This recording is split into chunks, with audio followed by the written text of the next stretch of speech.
Bagaimana kalau seseorang itu sholat subuh tapi digabung dengan sholat duha? Suha jadi ya, subuh duha. Yang pertama, as-salatu ala waktiha. Sholat itu kata Nabi SAW sebaiknya on time. Izin jawabin pertanyaannya teman-teman. Kalau ada yang mau bertanya nanti sematkan di kolom komentar. Nabi itu menganjurkan as-salatu ala waktiha, sholat on time. Terus yang kedua, Al-Quran, Allah Subhanahu Wa Taala berfirman, sholat itu alal mu'minina kitaban mawquta. Allah berfirman bahwa sholat itu suaranya Ustadz. Suaranya masuk gak sih? Kitaban mawquta. Kitaban mawquta itu sholat pada waktu yang Allah tetapkan. Kalau sholat subuhnya adalah suha, sholat subuh digabung dengan sholat duha, maka kalau itu terjadi serutin, maksudnya sering banget gitu, jangan kayak gitu. Sholat subuh yang kesiangan ya jangan diulang-ulang. Tapi kalau misalkan sesekali, walaupun juga kalau bisa sih janganlah sama sekali, jangan gitu. Begitu ya teman-teman. Jadi terkait suha, kalau sesekali semoga Allah ampuni kita dan lalu kita memperbaiki diri. Tapi kalau rutin terus kesiangan, jangan. Begitu teman-teman. Kalau sudah pun kesiangan, tetap sholat, jangan sampai gak sholat. Barakallahu fikum. Masjid maaf. Barakallahu fikum masjid maaf. Masuk tapi pelan banget suaranya.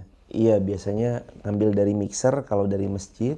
Karena ini kami lagi di Medan, silaturahmi sebentar. Terus pakai mic ini jadinya mungkin suaranya agak kurang ya. Oh, atau dideketin gini kali ya.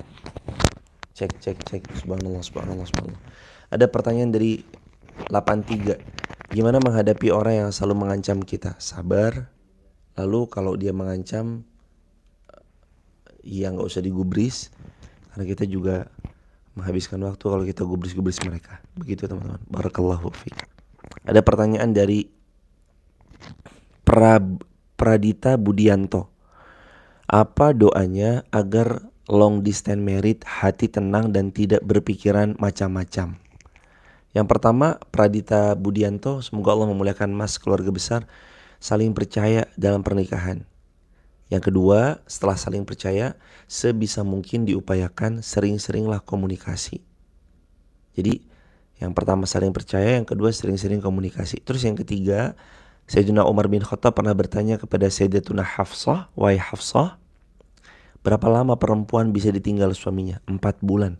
Maka sejak dijawab oleh anak beliau yang adalah istrinya baginda Rasulullah SAW, lalu Sayyidina Umar memerintahkan kepada para mujahid fisabilillah untuk tidak boleh lama-lama pergi ninggalin istrinya kecuali per 4 bulan balik nemui istrinya. Atau bahkan kurang daripada itu.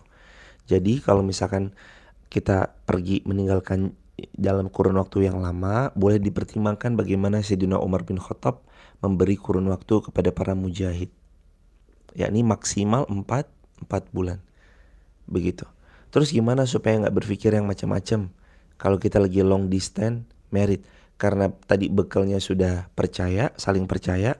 Yang kedua terjaga komunikasi. Yang ketiga selalu mendoakan satu sama lain. Plus ada 4 bulan pulang, 4 bulan pulang, itu insya Allah jadi lebih baik. Begitu teman-teman yang disayang Allah. Barakallah.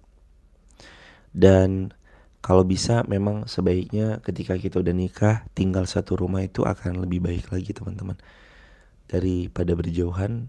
Meskipun kami pun dulu karena kami nikah semester 5 LDM, long distance married, sama-sama masih kuliah. Saya kuliah di UIN Jakarta, istri kuliahnya di UMY Jogja.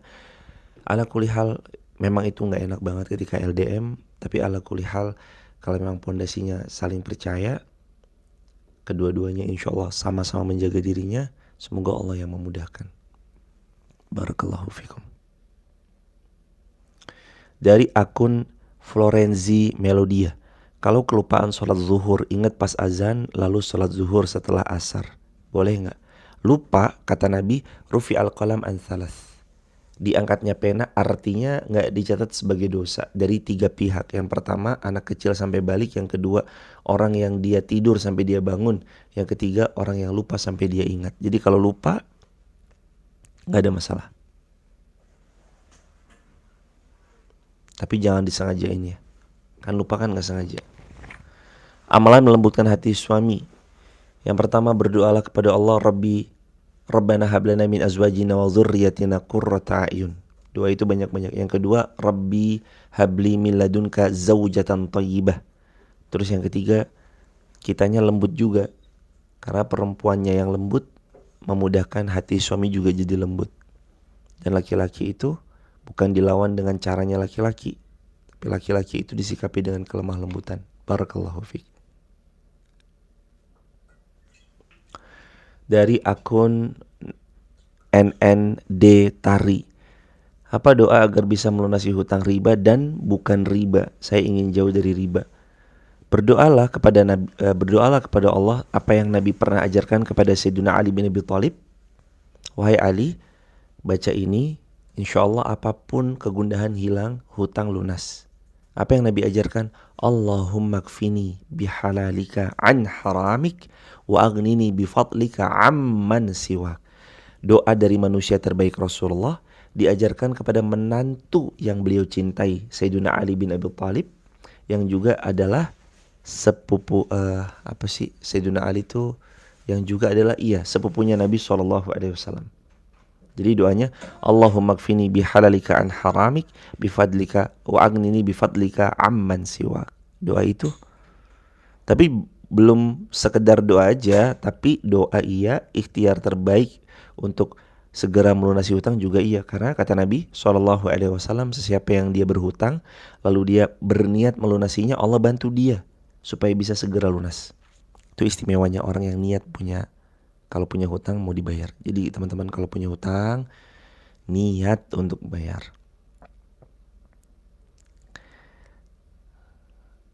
Kalau ada seseorang yang sudah janda lalu ingin segera menikah tapi ibu melarang sebelum 2 tahun lagi, itu bagaimana? Allahu a'lam, larangan ini gak berdasar karena seseorang yang cerai, kalau cerai hidup adalah salah satu quru, kalau cerai wafat 4 bulan 10 hari. Kalau masa idahnya sudah terlewati, maka mau menikah dipersilahkan. Begitu tinggal nanti bisa berdoa kepada Allah, lalu lobby aja ibu dengan ngobrol yang santai, semoga Allah mudahin dan ketemu dengan pasangan yang salih. Barakallahu fiik. Aidiati, gimana kalau suami lebih nurut perkataan ibunya daripada dengar istrinya?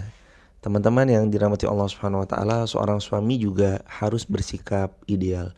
Istri harus memaklumi karena memang qadarullah, mungkin dalam usia pernikahan di awal-awal suami sudah hidup lama dengan ibunya.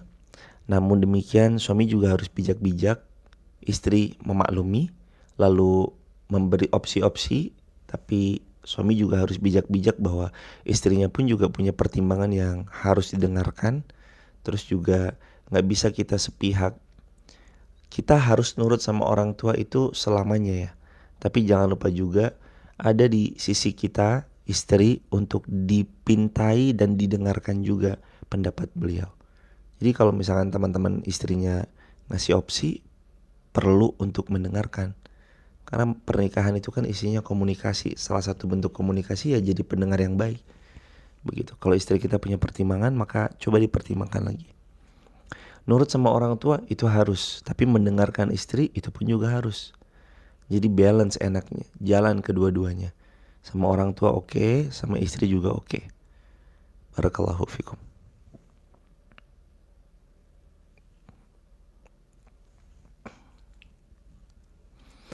Dari As Fatimah, bagaimana cara meninggalkan teman yang toksik tapi tidak ingin jejak pertemanan kami hilang? Allah berfirman dalam Al-Quran, wa idza khatabahumul jahiluna qalu salama. Kalau ada teman-teman yang toksik, balas dengan ucapan-ucapan yang baik atau perkataan-perkataan yang baik. Kalau ada teman-teman yang toksik adalah wa'arid anil jahilin, Al-A'raf 199, berpaling dari orang-orang yang jahil. Salah satunya adalah bentuk kejahalannya toksik. Jadi jaga jarak itu diperbolehkan, memutus silaturahmi dilarang. Tapi kalau jaga jarak untuk kita benar-benar sehat dan steril dari perilaku-perilaku ketoksikannya dipersilakan. Barakallah. The only via, menghadapi tetangga yang punya iri hati, gimana sih sikap kita? Sabar. Lalu kalau bisa kirim hadiah pada beliau, mudah-mudahan beliau luluh. Iri hati itu memang penyakit hati yang paling parah, bisa merusak banyak amal solih. Tapi kita bisa kok bersikap baik sama orang yang walaupun dia udah jahat sama kita. Doain aja, sabarin aja. Kalau emang qadar Allah nanti Allah gerakkan beliau berubah hatinya, beliau berubah hatinya. Barakallahu fikum. Dari Aid_Rai, kalau di KDRT apakah berdosa bercerita kepada orang lain? Kalau dalam hal ini tentu ini membahayakan diri. Seseorang itu boleh menyelamatkan dirinya, menyelamatkan nyawanya. Sebagaimana juga dalam Islam itu ada yang disebut juga dengan menyelamatkan agama, menyelamatkan diri, menyelamatkan nyawanya, menyelamatkan hartanya, menyelamatkan keluarganya. Yang masuk dalam bahasannya itu hifzun nafas. Hifzun nafas, nyelamatin nyawanya. Jadi kalau dia untuk menyelamatkan dirinya, boleh-boleh aja. Begitu teman-teman. Allahu a'lam. Barakallahu fiik. Gimana cara berhadapan dengan mertua dan ipar yang zalim? 1. Sabar. 2. Doain. 3. Jangan tinggal serumah. Kata Nabi SAW, ipar itu maut. Ipar itu maut. Sabda Nabi. Maka sebisa mungkin jangan tinggal serumah sama orang tua maupun ipar. Jadilah laki-laki yang punya daerah teritorial sendiri. Dan wahai para laki-laki juga kita harus mengerti bahwa sebagai pemimpin kita harus punya teritorial sendiri. Pengecualian kalau orang tua kita ada harus kita merawat beliau dan segala macamnya, itu pengecualian. Tapi kalau memang kita bisa tinggal sendiri dan niatkan semua karena Allah Subhanahu wa taala, semoga Allah mudahkan. Sabari, doakan, tetap buat baik aja sama beliau, jaga jarak daripada kezaliman itu berulang kali mendarat ke kita, mending jaga jarak. Barakallahu fiik.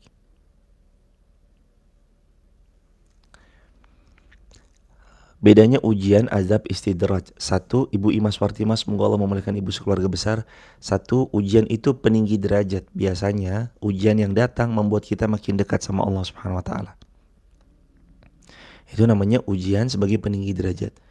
Yang kedua istidraj. Istidraj itu adalah fase di mana Allah memberikan nikmat yang makin banyak untuk membuat kita semakin terlena dengan ujian dari Allah yang berupa nikmat tersebut.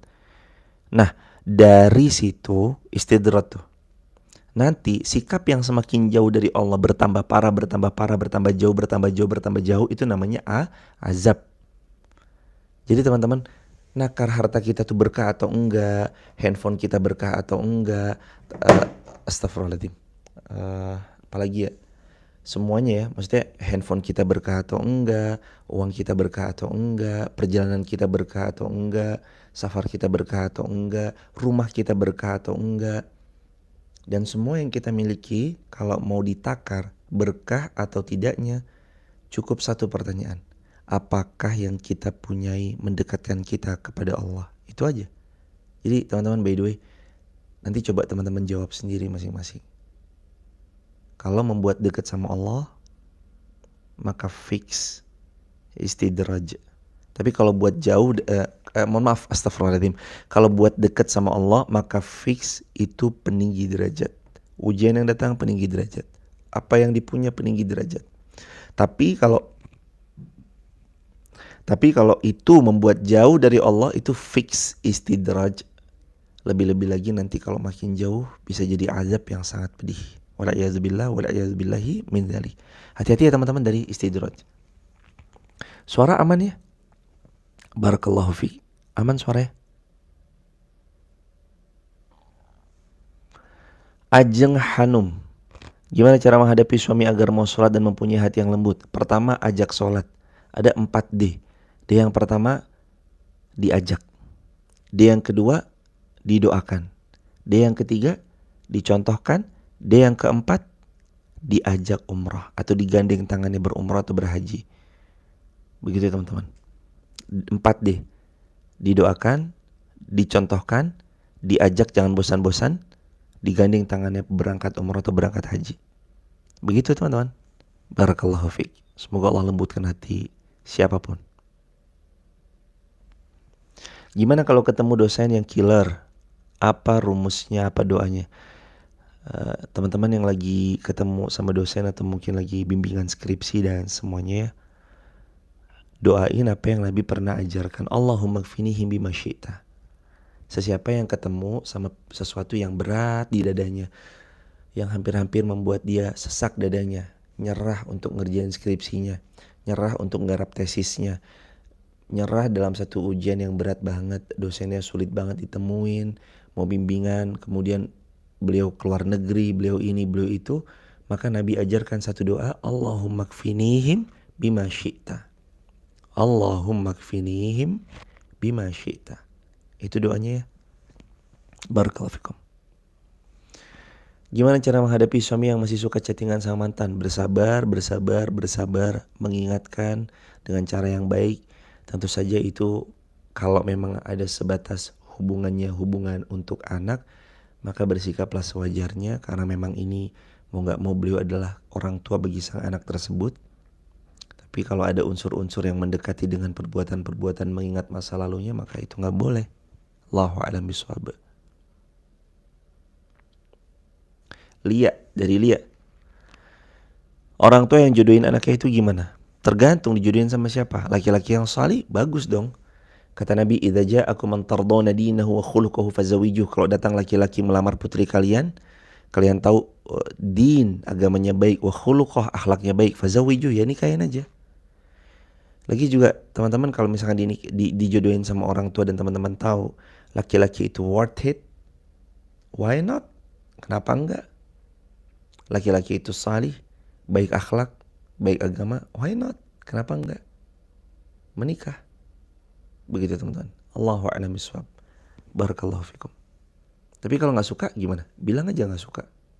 Mohon maaf aku belum dulu gitu. Gimana yang harus dilakukan kalau dulu sholatnya masih bolong-bolong atau bahkan lalai? Dari Leo Rinef. Yang pertama, taubatan nasuha. Quran surah 66 ayat yang ke-8, ya ayyuhalladzina amanu tubu ilallahi taubatan nasuha. Yang kedua, perbaiki dengan amal salih mulai hari ini, berjanji untuk gak bolong-bolong lagi sholatnya, perbaiki sholatnya, on time sholatnya, dan yang lain. Yang ketiga, cari circle yang baik, insya Allah itu jadi booster buat kita. Circle-circle yang baik itu booster buat kita. Barakallahu fikum. Pertanyaan dari Vita_Ri.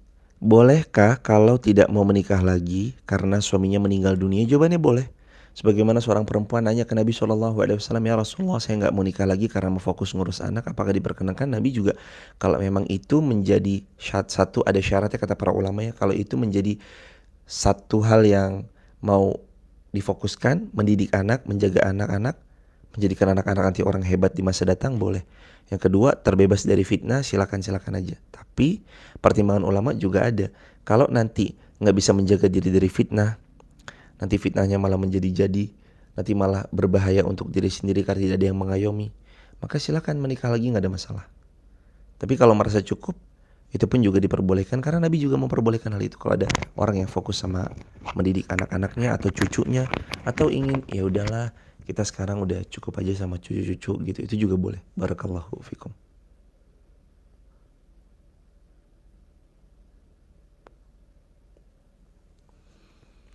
Gimana kalau ada hutang yang bila mana ada yang hutang, nomornya kita blokir sebab kalau ditagih selalu ngajak kemaksiatan. Maksudnya gimana sih? Gimana kalau ada yang ngutang, nomornya kita blokir sebab kalau ditagih selalu ngajak bermaksiat. Oh, mungkin ngajak ribut kali ya. Dia ngutang sama kita, pas kita tagih dia malah marah-marah, malah lebih galak daripada kita yang punya uangnya. Itu gimana? Ya kalau teman-teman mau ambil simpelnya aja, gak mau ambil pusing, gak ada masalah. Lalu tentang hutangnya gimana, akan dilunasi atau gimana? Hutang mah pasti lunas. Kalau gak di dunia dia lunasi, di akhirat nanti dia lunasi. Hutang itu pasti lunas. Kalau gak lunas di dunia, di akhirat pasti lunas. Dan gak ada yang gak kembali. Yang dicuri, yang dicolong, yang dikorupsi, yang apapun bentuknya itu pasti di akhirat akan kembali sempurna kepada pemiliknya. Allahu a'lam bishawab. Bolehkah kita mengharap feedback dari teman? Feedback baik, silakan. Tapi ingat, sesiapa yang berharap kepada makhluk, siap-siap dia kecewa. Maka hanya berharap kepada Allah, apapun bentuknya, Allah aja. Barakallahu fikum. Allah aja, teman-teman. Bagaimana kalau seseorang belum punya keturunan? Maka boleh kalau memang beliau mau berikhtiar untuk memiliki keturunan. Adapun pernikahan yang mungkin beliau hendak laksanakan juga dipersilakan, fadhol menikah. Tapi kalaupun memang qadarullah masyafal belum Allah takdirkan, ingat selalu takdir Allah yang terbaik. Allah selalu tahu kenapa kita belum dikasih, kenapa mereka udah dikasih, kenapa kita ditunda, kenapa mereka disegerakan, kenapa kita jauh, kenapa mereka yang lain didekatkan. Itu Allah selalu punya alasan terbaik. Dan yang terbaik itu Allah Subhanahu wa taala yang paling tahu tentang hamba-hambanya. Dari Cama Riane. Apa amalan untuk ikhtiar menantikan keturunan dari Allah dan cara sabar menghadapinya? Teman-teman dirahmati Allah, ada 5. 1. Banyak-banyak istighfar. Fakultu astaghfiru rabbakum innahu kana ghaffara. Quran surah Nuh ayat 10, 11, 12. Yursilis sama alaikum midrara wa yumdidkum bi amwali wa banin. Kalau kamu banyak istighfar, di antara keutamaan dan keistimewaannya adalah yumdidkum bi amwal, hartamu Allah berkahi dan ditambah, wa banin, dan anakmu Allah yang karuniakan. Keturunan Allah yang karuniakan. Jadi banyak-banyak istighfar. Disclaimer dulu, by the way, ini apa amalan yang pernah kami lakukan karena kami nikah 2015, baru lahir anak pertama 2017. Jadi kami juga pernah fase-fase nunggu 2015 nikah, 2017 baru punya anak. Jadi kami alhamdulillah juga sempat ngerasain fase menunggu kehadiran buah hati, kekhawatiran sebagai pasangan suami istri waktu itu gimana, kami paham banget. Ini yang Nabi anjurkan. Fakultus, Allah Subhanahu wa taala berfirman, fakultus astaghfiru rabbakum innahu kana ghafar. Banyak-banyak istighfar. Nanti Allah hadirkan keturunan. Terus yang kedua, kalau bisa sedekah dengan nominal terbaik. Sebagaimana kata Nabi, dha' mardhakum bis sadaqah. Beli kesembuhan dari penyakit yang sedang kamu alami dengan sedekah. Penyakit di sini bisa banyak ya. Sakit badannya bisa, atau harapan-harapan yang belum kunjung diperkenankan Allah itu dibeli dengan sedekah. Bisa. Dan menjadikan amal soleh sebagai tawasul, amal soleh pribadi sebagai tawasul atau jembatan perantara agar kabulnya hajat, kan boleh banget. Terus gimana jadi teman-teman? Sedekah dengan nominal terbaik. Dan pengalaman kami waktu itu, kami mengenolkan benar-benar saldo yang kami punyai, dan waktu itu nominalnya cukup besar sekali bagi kami ya. Cukup besar sekali, dan bismillah diniatkan untuk menolong agama Allah sambil dalam hati dihajatkan semoga engkau karuniai daripada buah hati yang soleh-soleh. Itu teman-teman. Terus yang ketiga, doa banyak-banyak, Rabbi habli minas salihin. Rabbi habli minas salihin. Terus yang keempat, kalau bisa mengkonsumsi ikhtiar duniawinya itu kayak mengkonsumsi madu sama habatus sauda.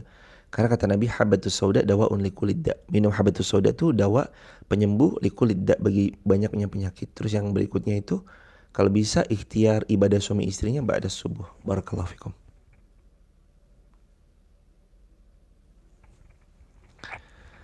Bagaimana cara kita mengqadha sholat yang dulu kita tinggalkan sedangkan kita lupa berapa semampunya, seingatnya.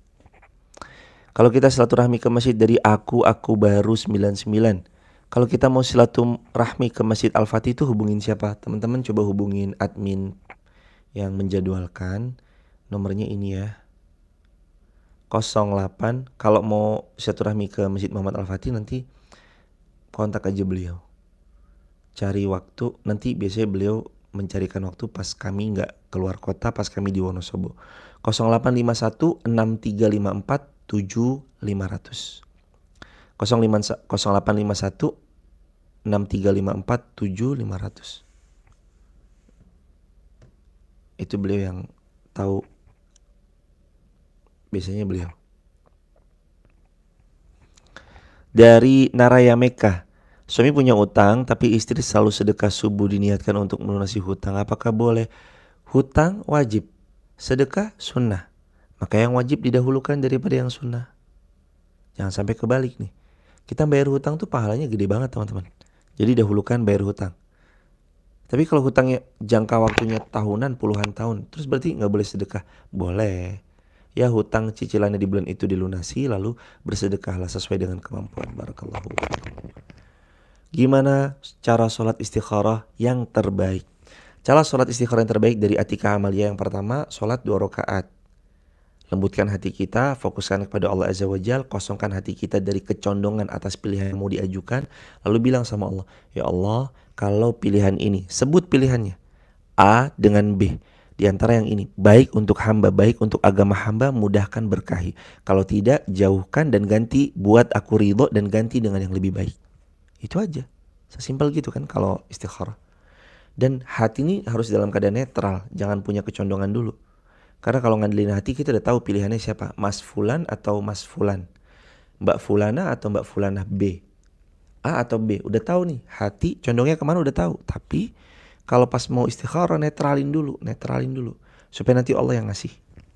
Dan jawaban dari istikharah 3, 1 mimpi, 2 informasi, 3 kecondongan hati. Atau salah satunya, atau 2 dari 3, atau 3-3-nya. Jika mengamalkan surah Al-Jabbar untuk seseorang yang telah menyakiti hati saya, maksudnya Allahu a'lam bishawab. Barakallahu fikum.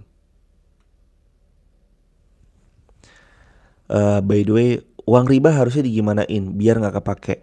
Kata sebagian para ulama, uang riba itu diberikan kepada fasilitas umum seperti buat jembatan, aspal jalan, got-got atau selokan, toilet-toilet umum, atau konblok untuk umum dan segala macamnya, itu diperbolehkan untuk ke arah sana.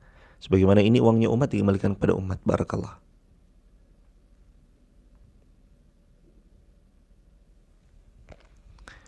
Ada pertanyaan lagi.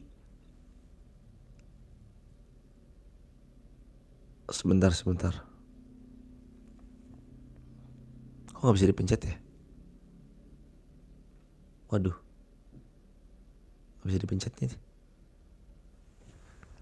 Bagaimana kalau menjadikan artis bahan halu? Allah haram, wallah haram. Bagaimana kalau menjadikan artis sebagai bahan haluan? Haram, hukumnya haram. Banyak-banyak istighfar, banyak-banyak bertobat dengan tobat nasuha. Jangan sampai dijadikan sebagai bahan haluan dalam konotasi negatif ya. Tapi kalau jadi maksudnya ada kebaikan yang bisa diambil dari public figure tersebut, kebaikannya, lalu terus kemudian kita berupaya untuk jadi hamba yang lebih baik, tentu itu kebaikan ya. Tapi kalau jadikan bahan haluan yang konotasi negatif, haram, jangan sampai. Barakallahu fikum. Dari Laila Rahmadewi, kalau qobliyah subuh itu bisa dilakukan setelah iqamah atau batasannya hanya sampai iqamah? Salat qobliyah subuh batasannya sebelum iqamah subuh, sesudah azan subuh. Disebut juga dengan salat sunnah fajar, lebih baik daripada dunia dan seisinya. Kalau lepas iqamah, kata Nabi, la salata idza uqimatis salah. Gak ada lagi salat kecuali yang wajib ketika kumandang iqamah sudah dikumandangkan. Kecuali kalau teman-teman sholatnya di rumah ya. Kalau sholat di rumah, sebisa mungkin sholatnya on time dan ikuti dengan jadwalnya masjid setempat. Begitu, itu akan lebih ahsan, lebih baik. Ada pertanyaan lagi dari Riri Rawan. Gimana cara menyembuhkan rasa sakit hati atas perlakuan manusia? Fasbir sabara jamila. Allah berfirman, bersabarlah kita dengan sabar yang baik. Lalu yang kedua, sesiapa yang dia pernah disakiti manusia, hendaknya dia menyembuhkan dengan banyak-banyak berzikir kepada Allah. Yang pertama sabar, yang kedua zikir, yang ketiga batasi diri, jaga jarak dari orang-orang yang zalim itu. Lalu yang keempat, biarkan waktu menjadi penyembuh atas luka yang dialami. Kadang penyembuh yang paling ampuh itu waktu. Biarin aja, nanti sembuh. Semoga Allah yang memudahkan. Gimana kalau ada yang sebentar dari TikTok nih, Alfi 01. Kalau suami gak ridho ibuku tinggal di rumah kami, apakah dosa jika saya membangun rumah untuk ibu? Gak dosa. Bangunkan rumah untuk ibu di dekat rumah kita gak dosa. Dengan niat tadi saling menjaga satu sama lain. Artinya kita ya menjaga hati suami, Kita pun juga menjaga hati orang tua. Begitupun sebaliknya. Suami menjaga hati istrinya, suami menjaga hati orang tuanya. Allahu a'lam. Barakallah. Mohon doanya agar Allah memudahkan saya menjual aset-aset saya. Amin ya rabbal alamin. Semoga teman-teman yang lagi terlilit hutang segera lunas. Yang lagi terjerat riba, terhindar dari jerat-jerat riba. Apapun yang sedang diikhtiarkan untuk melunasi hutang, Allah sendiri yang akan memudahkan. Termasuk aset yang mau dijual. Memang cara terbaiknya itu kalau punya hutang, kalau ada aset yang bisa dijual, jual. Allah bisa ganti dengan yang lebih baik. Dan lagi teman-teman dirahmati Allah, berhenti punya mindset kalau nggak ngutang nggak bakal punya. Berhenti punya mindset kayak gitu. Karena itu namanya berburuk sangka sama Allah. Apakah Allah sehina itu sampai kita buruk sangka sama Allah bahwa Allah nggak mampu membuat kita beli cash? Apakah Allah semiskin itu sampai kita berburuk sangka kepada Allah kalau nggak ngutang nggak bakal punya? Ini buruk sangka syaitan yang buat kita jadi buruk sangka kayak gitu sama Allah. Padahal ana inda dhanni abdi bi, Allah itu sesuai prasangka hambanya sama Allah. Kalau kita sangka baik ke Allah, Allah ngasih yang lebih baik loh. Makanya sekarang yang harus dipunya, jangan bermental block. Mental block itu udah ngerasa nggak mampu aja gitu. Udah ngerasa nggak bisa deh kalau nggak ngutang caranya. Jangan. Sangka baik aja sama Allah. Mulai hari ini sangka baik sama Allah. Yakin. Kaifa akhafu lil faqra wa ana Abdul Ghani. Kalimat ini teman-teman tulis di kolom komentar, jadikan prinsip hidup. Kenapa saya harus takut miskin sedangkan saya adalah hamba dari yang maha kaya? Kenapa kita takut miskin sedangkan kita adalah hamba dari yang maha kaya? Jangan takut miskin. Kita nih hambanya Allah maha kaya. Sal tu'tah, minta aja sama Allah, Allah kasih nanti. Sal tu'tah, minta sama Allah, Allah beri nanti. Jangan buruk sangka sama Allah. Jangan pernah buruk sangka sama Allah. Apakah tebus murahnya itu termasuk riba? Menebus murah, Allahu a'lam bishawab ya. Tapi kalau membeli barang dengan harga yang murah dan kita tahu barang itu memang dia suka jual dengan harga yang murah, gak ada masalah karena jual beli. Tapi kalau menebus murah tuh kurang ngerti maksudnya kayak gimana hadirin. Setelah lagi di mana lagi di Medan, insya Allah untuk sampai tanggal 13 kita live-nya kayaknya bakalan terus di jam 5:30 karena azannya aja di sini jam 5 pagi ya. Begitu. Jadi 5:30 terus kita sampai tanggal 13. Nanti tanggal 14-15 kita kembali lagi normal jam 4 lebih 15 menit atau 4:30 kita ngajinya sampai 5:30 lebih. Ini udah jam 6 lebih ya teman-teman. Mohon izin kalau nggak semuanya bisa dibaca dari pertanyaannya. Semoga Allah mudahkan.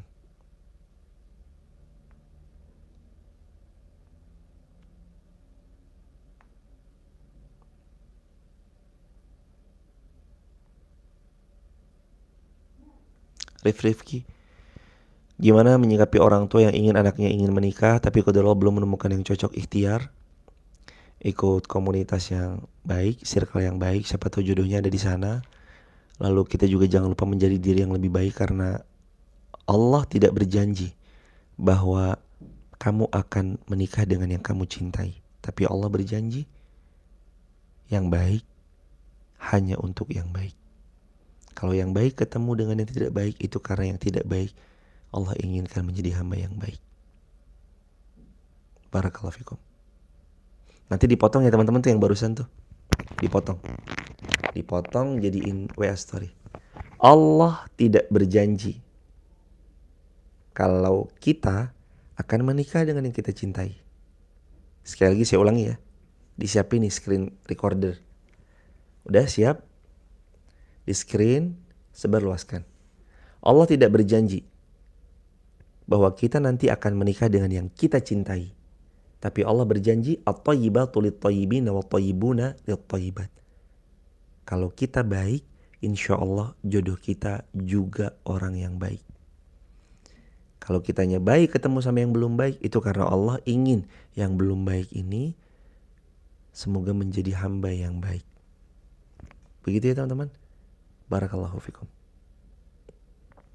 Disebarluaskan, terus dipotong tuh tadi paling satu story WA kan, jadiin story WA. yang barusan. Allah tidak berjanji kalau kita akan menikahi yang kita cintai, tapi Allah berjanji yang baik untuk yang baik. Maka fokusnya jadikan diri kita yang lebih baik. Semangat, ihris, semoga Allah memuliakan teman-teman semuanya. Dan by the way, tanggal 21 Februari besok kita akan safar umroh bersama UIR angkatan ke-7. Insya Allah kalau Allah izinkan dan Allah mudahkan, di angkatan ke-7 ini insya Allah teman-teman juga bisa ikut tanggal 21 dan dari seluruh Indonesia. Waktu periode 31 Januari ada yang dari Papua, Makassar, Padang. Waktu dari 6 Maret, periode 6 Maret umroh bersama UIR angkatan ke-4 6 Maret kemarin itu ada yang dari Taiwan pulang ke Lampung, Ibu Tusiamti, semoga Allah memuliakan beliau. Lalu beliau ikut umroh bersama UIR. Waktu ada yang lain itu pas kemarin Oktober juga ada yang dari Bali, Mbak Mita Susanti, beserta yang lain juga ada yang dari Banjarmasin, Kalimantan, Pak Ahmad Talib, Abdul Muttalib dan yang lain-lain. Teman-teman yang mau ikut angkatan ke-7 besok tanggal 21 Februari 2024 umroh bersama saya, teman-teman bisa buka www.umrohbersamauir.com www.umrohbersamauir.com. Di situ ada informasinya terkait umroh bareng kami.